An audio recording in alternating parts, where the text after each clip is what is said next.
के प्रति हमारा कल्याण का भाव, शत्रुओं के प्रति भी हमारा सुखद भाव होना चाहिए। उसको शिवलोक का, शिव शब्द का अर्थ है कल्याण। मृत्यु लोक में भी आप शिवलोक में जी रहे हैं, कभी दूसरों के प्रति कभी कल्याण का भाव नहीं। कर भला तो होगा भला, आपके विचारों में आपका जीवन छुपा है, और जो आप विचार करते हो वही आपका जीवन निर्माण होने वाला है। इसलिए जीवन में बहुत सारी इंद्रियों पर तो संयम रख सकते हैं, लेकिन विचारों पर संयम रखना जीवन में बहुत बड़ी क्रांति है। एक भी गलत विचार आपके जीवन को खंडित कर सकता है, आपका एक भी गलत विचार आपके जीवन को डामाडोल कर सकता है। इसलिए आपके चित्त में, आपके मन में, आपके विचारों में निरंतर जो शिव है, तो समझ लेना चाहिए आप भले मृत्यु लोक में है, लेकिन आप स्वयं शिवलोक में जी रहे हैं। आदि जगत गुरु शंकराचार्य महाराज का प्रसाद है। और अंत में वचन भी दे दिया, जो कोई पंचाक्षर मंत्र का जाप करे, पंचाक्षरमिदं पुण्यम्, इस मंत्र स्तोत्र का पाठ करने से क्या पुण्य मिलेगा? यह पठेत शिव सन्निधौ, महादेव के सन्मुख बैठकर जरूर बोलना चाहिए। शिवलोकं वाप्नोति शिवेन सह मोदते, शिवेन सह मोदते। सती ने भगवान महादेव का आराधन किया, देवताओं ने जय जयकार किया, क्योंकि देवों का एक स्वभाव है, जो महादेव की भक्ति करते हैं उसका जय जयकार करते हैं। और स्वयं देवताओं ने महादेव को वचन दिया है कि महादेव जी, जो कोई आपकी भक्ति करते हैं वो हमारे लिए प्रणम्य है, देवताओं के लिए प्रणम्य महादेव का भक्त है। इसलिए महादेव को भक्त को कभी सामान्य मत मानिए, महादेव को भक्त को भी निम्न न समझिए। शिव भक्त सबके लिए प्रणम्य है। और महादेव ने स्वयं ने कहा, कभी मैं आपको न मिलूं लेकिन मेरा भक्त आपको मिल जाए, तो समझ लेना चाहिए आप मेरा ही दर्शन कर रहे हैं। ये महादेव के भक्तों की महिमा है। लेकिन बहुत लंबे समय तक आदि जगत गुरु शंकराचार्य के बाद इतना कोई शिव महापड़ ग्रंथ का प्रचार प्रसार, इतनी कथा नहीं हुई जो अभी जो हो रही है, इतनी पहले नहीं होती थी। अब तो गृहे गृहे वक्ता वक्ता सब शिव महापड़ ग्रंथ का गायन कर रहे हैं, और धीरे धीरे शिव युग आ रहा है। और मैं गौरव करता हूं, आज वर्तमान में युवान भाई बहन महादेव के परम भक्त हैं। उसके हाथ में देखे तो महाकाल लिखा हुआ आपको मिलेगा, हाथ में टैटू बनाते तो महाकाल लिखा हुआ टैटू बनाते हैं लोग। इतने महादेव के प्रति उसका पागलपन है। क्योंकि आज के युवा भाई बहन गुरु की सुनते हैं नहीं सुनते मुझे पता नहीं, लेकिन गूगल के जरूर सुनते हैं। गूगल में लिखा रहता है कि सभी देवों के देव कौन है, इनमें लिखा है विश्व के जितने देवता है सब ने कितनी पूजा की, तो महादेव की पूजा की। लोगों ने पकड़ लिया कि महादेव ही मूल है जगत का, और हम सभी भी जानते जो ऐसा लिखा रहता है हाथ में। और भाइयों तो लिखते हैं, लेकिन बहनों भी ऐसा लिखते हैं। आजकल ये महादेव के प्रति इसमें आदर है। तो देवताओं ने सती का जय जयकार किया, और सती का कठिन तप देखा है। एक बात याद रखिए, सती राजमहल में रह रही थी। राजमहल में क्या सुख होता है, सुख का कोई वर्णन नहीं कर सकते। राजमहल का सुख, ये राजा के पुत्र थी, कोई झुपड़े में रहने वाले नहीं थी, जिन्होंने कभी कोई कष्ट देखा ही नहीं था। वो सभी कष्ट को सहन करते हुए महादेव का आराधन कर रही हैं, और चित्त महादेव को अर्पण किया है। देवताओं ने जय जयकार किया। देवताओं का जय जयकार सुनकर महादेव ने देखा, ओ सती मुझे याद कर रही हैं। भगवान महादेव ने कैलाश पहाड़ को छोड़कर जहां सती तपस्या कर रही थी, वहां महादेव जी पधारे। दूर से देखा तो वाघ, वरु, सिंह, दीप, भयंकर हिंसक प्राणियों के साथ बैठकर महादेव महादेव महादेव महादेव महादेव ढूंढी रे। 1 महीने तक महादेव मेरे साथ रहे, पवित्र श्रावण मास 1 महीने तक महादेव मेरे साथ रहे। अब उसका बेटा गणेश मेरे साथ रहने वाला है। कल से गणेश जी साथ में आपको बैठने जाना समय तक जो बस हम मंदिर जलाराम बापा। अब थोड़े दिनों के लिए मेरे साथ रहेंगे महादेव का गौण पुत्र भगवान गणेश जी। विघ्नेश्वराय वरदाय स्वरूपयाय, देवताओं को अति प्रिय गणेश जी। विघ्नेश्वराय वरदाय सुरप्रियाय, लंबोदराय सकलाय जगद्विताय, नागाननाय श्रुतियज्ञ विभूषिताय, गौरीसुताय गणनाथ नमो नमस्ते, गौरीसुताय गणनाथ नमो नमस्ते। ये 2 वस्तु याद रखो, द्वादश ज्योतिर्लिंग के नाम और प्रणम्यम शीर्षादेव गौरी पुत्र विनायकम द्वादश गणेश जी के नाम। 1 महीने तक महादेव साथ में रहे, कल से गणेश जी मेरे साथ में रहेंगे और गणेश जी अपने साथ में रहकर पहुंचेंगे वहां माँ भवानी मेरे साथ रहने के लिए आ जाएगी। नवरात्रि आ जाएगी, नवरात्रि आ जाएगी, 9 दिन माता मेरे साथ रहेगी। माता 9 दिन चले जाएगी तो फिर दीपावली में विष्णु पत्नी लक्ष्मी मेरे साथ रहने के लिए आ जाएगी। क्या होगा પછી तो लाभ पाचम જ હોય ને, પછી लाभ पंचमी शुरू होगी। लाभ ही लाभ है क्योंकि देवता मेरे साथ रहते हैं भाई। महादेव ने देखा तो सती का तप अघोर तप, इतना कठिन तप देखकर महादेव के मन में हुआ अभी दर्शन दे दो, जो मांगे सब कुछ। लेकिन नहीं, थोड़ी तो परीक्षा करनी पड़ेगी। भक्त बिना ते प्रथम पीड़ाण अनगढ़ संकट कहने पड़िया। जितने जितने भक्त कोटि में महापुरुष हुए उसके जीवन को देखे तो ऐसा लगता है कि हमारे जीवन में कोई दुख है ही नहीं, कोई कष्ट है ही नहीं है? पर जलाराम बापा का जन्म राजमहल में नहीं हुआ था है? और झुपड़े में जो क्रांति हो सकती है ना, कभी कभी राजमहल में नहीं हो सकती। जलाराम बाबा का जीवन चरित्र पढ़ने जैसा है। आपको जीवन में बहुत सारी प्रेरणा मिलने वाला है। मुझे तो पूरा जलाराम बाबा का चरित्र कंठस्थ है, एक एक दृष्टांत, एक एक दृष्टांत। एक बार जलाराम मंदिर मुझे कथा करने का अवसर मिला था तो मैंने पूरा चरित्र प्रागट्य से लेकर रथ में बैठकर जहाँ रहे थे और सामने लाल्यो मिलो कि बापा क्या तो कि स्वर्ग में जाओ आવું તારે તો કે પધરામણી ક્યાંક જાતા હશો। અને પછી લાલ્યો આશ્રમમાં આવે છે અને સૌને જોવે છે, કેવા લાગે છે કે મને સુંદર રથમાં બેસીને સામા મળ્યા તો ના ના એ તો જતા રહ્યા છે। અરે મને કહ્યું સ્વર્ગમાં આવવું છે ભગવાન વિષ્ણુનું દર્શન કરવા, હું ગયો નહીં ભલો। સુંદર ચરિત્ર છે, એક એક પ્રસંગ આંખ ભીની કરી દે। એટલે જલારામ બાપાએ 30 વર્ષની ઉંમરે વીરબાઈનું દાન કર્યું। તો જલારામ બાપાની ઉંમર 30ની હોય તો વીરબાઈ તો 25ની આસપાસની હોય ને। યુવાન પત્નીને કોઈના હાથમાં દાનમાં આપી દેવી કે નાની વાત છે? પછી ગામનો ઠાકોર ઠપકો દેવા આવે છે, જલારામ અન્નનું દાન કરી શકાય, ભૂમિનું દાન કરી શકાય, સૂરનું દાન કરી શકાય, પત્નીનું દાન કરી શકાય। જલારામ બાપાએ એટલું જ કીધું, ઠાકોર સાહેબ રાજ્ય ચલાવવું એ તમારો વિષય છે, આમાં તમને ખબર ન પડે। ઠાકોર મૌન થઈ જાય, આમાં તમને ખબર ન પડે। ઠાકોરને ખબર પડી ગઈ કે જલારામ શું કહેવા માંગે છે। જલારામ એ કહેવા માંગે છે કે વિશ્વનો રચયિતા હોય ને તો જ આ વીરબાઈનો હાથ માગી શકે, બાકી કોઈની તાકાત નથી કે વીરબાઈની માંગણી કરી શકે। એ જલારામ બાપાને કરી શકે। ભક્ત બિનાતે પ્રથમ પીડા મોરદર રાજા માથે કરવત મિલાવી, કેવા કેવા ચરિત્રો। સત્યવાદી રાજા હરિચંદ્ર, ક્યાં ક્યાં કષ્ટ, ક્યાં રોહિત। હવે તો આખ્યાનો ઓછા થાય છે, પહેલા તો આખ્યાનો થતા સ્પેશિયલ, એમને એમના પર આમ વક્તાઓ બોલતા હતા। પૂજ્ય બાપુ બહુ બોલ્યા છે, મોરારી બાપુ પહેલી જૂની કથામાં, કાળી દાઢીવાળી કથા જ્યારે હતી ને એમાં તમને તો સાંભળવા મળ્યું, આમ એટલું આમ જનુના માણસને આમ ઊભો કરી દે એટલો। અને પછી તો સ્થિરતા ને ગંભીરતા આવે ને સવાલ નથી ને। હું આજ મારી કથા સાંભળતો હતો, કેટલી જૂની, મને તો હું આવું બોલતો છું, હું આવું બોલતો એમાં એવું હું કહેતો હતો, વગર ચોમાસે વરસાદ પડવા લાગે તો સમજી લેવું એ સાસુમાં છે। આવું બોલતો બોલો જો, સાસુ એટલું બોલે એટલું બોલે એટલું બોલે પણ પુત્ર વધુ તેમની સામે એક શબ્દ ન બોલે, એક શબ્દ ન બોલે, સહન કરતી રહે, મૌનથી સહન કરતી રહે। અને એક દિવસ એવા આવે કે સાસુ પોતાના મહેમાનોને કહેવા લાગે કે એના બાપને એના મા બાપના સંસ્કાર લઈને આવી છે, હું કેટલું તેની સામે બોલું પણ મારી પુત્ર વધુ કદી હું ન કરે। આવું બોલતો કદી હું ન કરે। આવી કથા મારી કથા મેં સાંભળી, બોલું મેં કીધું આવી કથા કરતો હું ન કરે, મારી સામે કભી હું ન કરે। અમારી કાઠિયાવાડી છે ને ભાષા, હું નહીં કરતો હોય કે આવી કથા હું કહેતો, બોલો કેવી મજા કરી છે રામ જાણે। હવે તો આ બધું ખબર નહીં, ગુજરાતી મારી બગાડ નાખી હિન્દી ભાષાએ।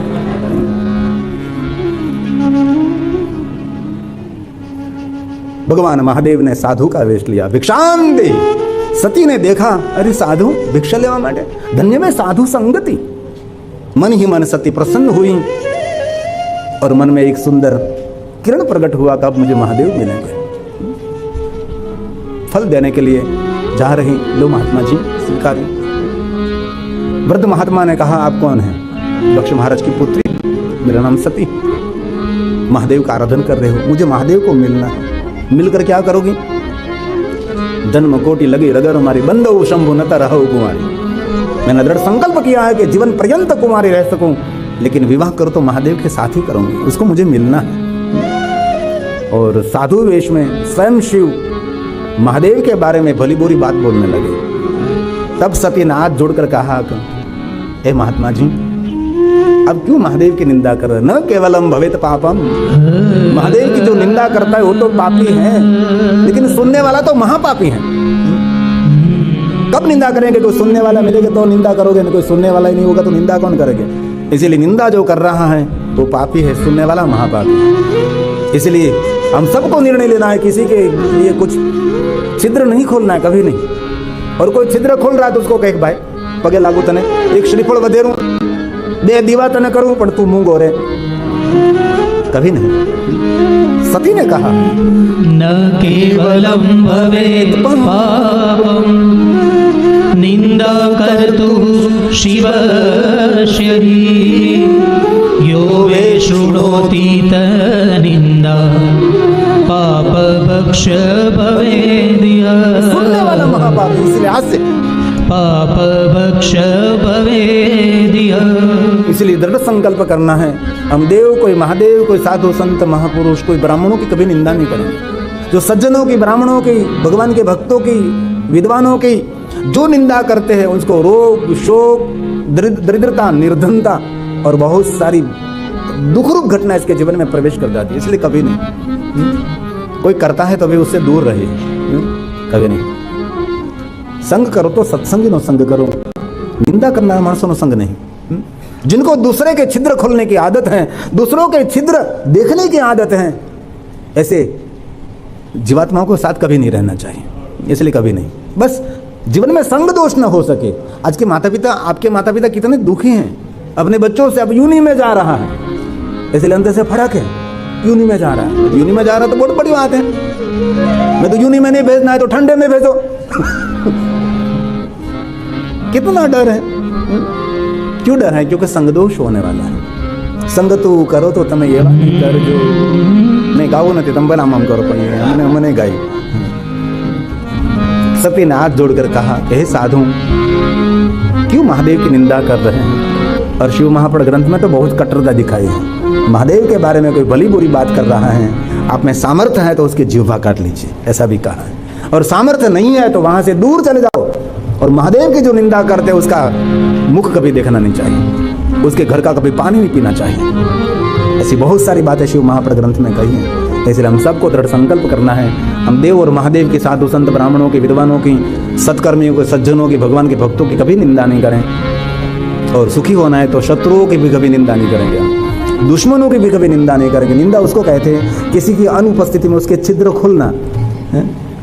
केवा माणसो उल्ली उल्ली खोलता होगा, काशीમાં PhD થયા હોય એવા ઉલ્લી ઉલ્લી નિંદા કરતા હોય, પછી કુકરને પહેલે બે સીટી વધારે વાગી જાય, એનો વાંધો નથી, પણ હા સાંભળી લો પહેલાં, એ ક્યાં સાંભળજો પહેલાં। ઘણા લોકો પૂજા કરતા હોય, સાધના કરતા હોય, ઉપાસના કરતા હોય, સેવા કરતા હોય, દાન કરતા હોય, પછી બેઠો બેઠો આખા ગામને કરતો હોય, બધું પાણી ફેરવી દે। सती ने अपने नेत्र बंद कर दिया, सती ने अपने कान बंद कर दिए, सती ने अपना मुख बंद कर दिया, क्योंकि सुनना नहीं मुझे, शिव निंदा का मुझे मुख नहीं देखना है। इस सती ने कान आंख और मुख बंद कर। जो सती बहिर्मुख थी वो सती अंतर्मुख हो गई। मन मंदिर में एक सुंदर दीप प्रज्वलित हुआ कि मेरे सामने जो मेरे साथ वाद विवाद कर रहे हैं ये कोई सन्यासी नहीं, वो तो अविनाशी है, वो तो कैलाशी है, स्वयं शिव है। जगदीश और जगत को जानना है तो अंतर्मुख होना पड़ेगा, बहिर्मुख नहीं। दूरदर्शन से नहीं अंतर्दर्शन से मिलता है। इसलिए कभी कभी अकेले रहना सीखो। बहुत लोग अकेले रह नहीं सकते। अकेले में जो आनंद होता है ना, ऐसा कहीं नहीं भी आनंद होता। एकांत में रहे, अकेले रहे। कभी कभी कोई वृक्ष के नीचे बैसे, कभी कोई पुष्पों को देखें, कभी बहता हुआ जल को देखिए। तब भगवान शंकर जी मूल रूप में प्रकट हुए और महादेव ने कहा सती आपके मन में जो इच्छा है सब कुछ पूर्ण होगी। और सती अपना तप पूर्ण करके प्रजिष्ठ नगर गई। नगरवासियों ने बहुत बड़ा आदर सत्कार किया, पूरे नगरवासियों ने जय जयकार किया। भगवान शिव कैलाश गए। और प्रजिष्ठ नगर में दक्ष महाराज ने, गर्गाचार्य महाराज, बृहस्पति देव, सप्तऋषि, नारद जी, विश्वकर्मा जी आदि से सभी पधारे और सती की विवाह पत्रिका तैयार हुई। विवाह पत्रिका लेकर सप्तऋषि गर्गाचार्य महाराज बृहस्पति देव नारद के साथ भगवान महादेव के पास गए, शिव जी को दिया। और महादेव ने स्वयं ने कहा मेरे विवाह की तैयारी कौन करेंगे? न माता, न पिता, न बंधु, न मित्र, न गुरु, न कोई नहीं है। પરિવારમાં કોઈ નથી તોય લહેરમાં રહે છે, ને આપણી પાસે બધું છે તોય નારાજ રહીએ છીએ. બધા છે કે દાદા છે, દાદી છે, ક્યાં નથી, માતા પિતા, ભાઈ ભાંડું, રહેવા માટે ઘર નથી શંકરજી પાસે, પહેરવા માટે સોના ચાંદીના આભૂષણ નથી, નહીં પિતાંબર નહીં શ્વેતાંબર. આપણે તો જેટલા કલરના કપડાં એટલા કલરના જોડા ઘરમાં પડ્યા છે. ક્યાં શું શું આપણી પાસે નથી, તમે વિચાર તો કરો. ભગવાને આપણને ઘણું આપ્યું છે, અને ઘણું આપ્યું એમાં ભગવાને આપણે એની ભક્તિ કરવાની બુદ્ધિ આપી, એનાથી મોટું શું આપ્યું છે? ભગવાનની ભક્તિ આપણને મળે છે, એ આપણી બુદ્ધિ વિકસિત કરી છે આપણે. એટલી તો આપણને ખબર છે કે ભગવાનનું ભજન કરાય. ઘણા લોકોને એ ખબર નથી કે કરાતું કે નહીં કરાતું. બહુ સમય પહેલે એક દમણની બાજુ મેં ગામ, અમારો ઉતારો, બહુ સમય પહેલાં લગભગ 2002ની આસપાસની વાત. તો જેના ઘરે ઉતારો તો મને ખબર નહીં, ત્યારે તો ભાઈ એમ કોઈ રસોઈઓ સાથે નહીં, જે કોઈ આપે એ ખાઈ લેવાનું ભગવાનનું નામ લઈને. તે હું વળી બીજે દિવસે એના વાડામાં ગયો તો વાડામાં કુકડા કાપવાનો ઢેબો. મેં પૂછ્યું, મેં કીધું તમે કુકડા ખાવ? તો કે હા રોજ ખાઈ. મરી ગયા. મેં કીધું એટલે આ કેમ મને નવથી રહેવું? આખા ઘરને બેહાડ્યું મેં કીધું જો આ ખાય નહીં પાપ કહેવાય, આ ન ખવાય. મને કે મારા બાપ દાદા આવું કોઈ કીધું જ નહીં અમને, કે અમને એમ કે મારા બાપ દાદા ખાય એટલે અમારે ખવાતું છે. એ જ મિનિટે લાકડાનો ઢેબો સળગાવ્યો, કુકડાના રોકડા કરાવ્યા, લોખંડનું પાંજરું ભંગારમાં આપ્યું, કુકડાને પૂરવાના ને પાંજરું આવે ભંગારમાં આપ્યું. અને ત્રીજે જ દિવસે સારામાં સારી દેશી ગાય અમે આંગણે બંધાવી. અને પછી કથા પૂરી કરીને આવ્યો, અને મહિને દોઢ મહિને ફોન આવ્યો, બાપુ અમારા ઘરે નંદી મહારાજ પધાર્યા છે. સત્સંગથી માણસના વિચારો તો બદલે, વાણી બદલે, વ્યવહાર બદલે છે. ખબર જ નથી તેને. તેથી આપણને એટલી તો ખબર છે કે ભગવાનની ભક્તિ કરાય. એટલી તો આપણને ભગવાને કૃપા કરી છે કે આપણી બુદ્ધિ દીક્ષિત કરી છે કે એના ચરણોમાં આપણે સમર્પિત છે. ભગવાન મહાદેવ જે લહેરમાં રહે, કોઈ નથી. सप्तऋषि गर्गाचार्य महाराज बृहस्पति ने कहा जाओ सभी देवताओं को कहिए सुंदर श्रृंगार करके मेरे विवाह में पधारे. विश्व के सभी देवी देवता सब पधारे. ऋषि मुनि आए और महादेव जी एक पत्थर की शिला पर बाबा बैठे हैं. ऐसे कैसे बैठे होंगे? दिगंबर हो तो ऐसा हो, वरदाता हो तो ऐसा हो, पन्नग भूषण वासु के कंठ भूषण. आटला બધા સર્પો ધારણ કર્યા છે, અંગ પર ભસ્મ લગાવેલી છે. देवताओं एक दूसरे देवता बातें करने लगे, हम सब तो सुंदर श्रृंगार करके आए, लेकिन जिनका विवाह उनका कोई श्रृंगार ही नहीं है. अनेक वस्तु याद रखो, कोईना लग्न प्रसंग में जाओ तो ये घरनी व्यवस्था जोजो. नाना माणस ने घरे जाओ थोड़ुंक ओछुं पहेरीने जावुं, थोड़ाक सादा वस्त्रों पहेरीने जावा. नाना माणस होय, मध्यम वर्गनो माणस होय तो थोड़ा घरेणे पहेरे ओछा करी नाखवाना, थोड़ोक ठाठमाठ ओछो करीने एना जेवुं थईने जवानुं. અને કોઈ બહુ ધનપતિ માણસ હોય ને એના કોઈ પ્રસંગોમાં જાઓ તો તમારા જેટલા સોના ચાંદીના ઘરેણા હોય એ લોકરમાં પડ્યા હોય એ પાડોશીને પહેરીને જવાનું. હમ કિસી સે કમ નહીં, નબળું નહીં બતાવવાનું. પછી એમ सभी देवताओं ने कहा नारद जी महादेव को जरा समझाइए. नारद जी ने देव गुरु बृहस्पति को कहा और नारद जी और बृहस्पति दोनों महादेव के पास गए और बृहस्पति ने कहा महादेव मैं प्रणाम करता हूँ. देव गुरु बृहस्पति ने सुंदर शिव का स्तुति की है. महादेव को प्रणाम करके भगवान शिव जी को कहा भगवान अद्भुत लीला है आपकी, क्या वर्णन करूँ आपकी लीला का, और क्या वर्णन करूँ आपके रूप और आपके स्वरूप का कैसे मैं वर्णन कर सकता हूँ. बृहस्पति ने महादेव की बहुत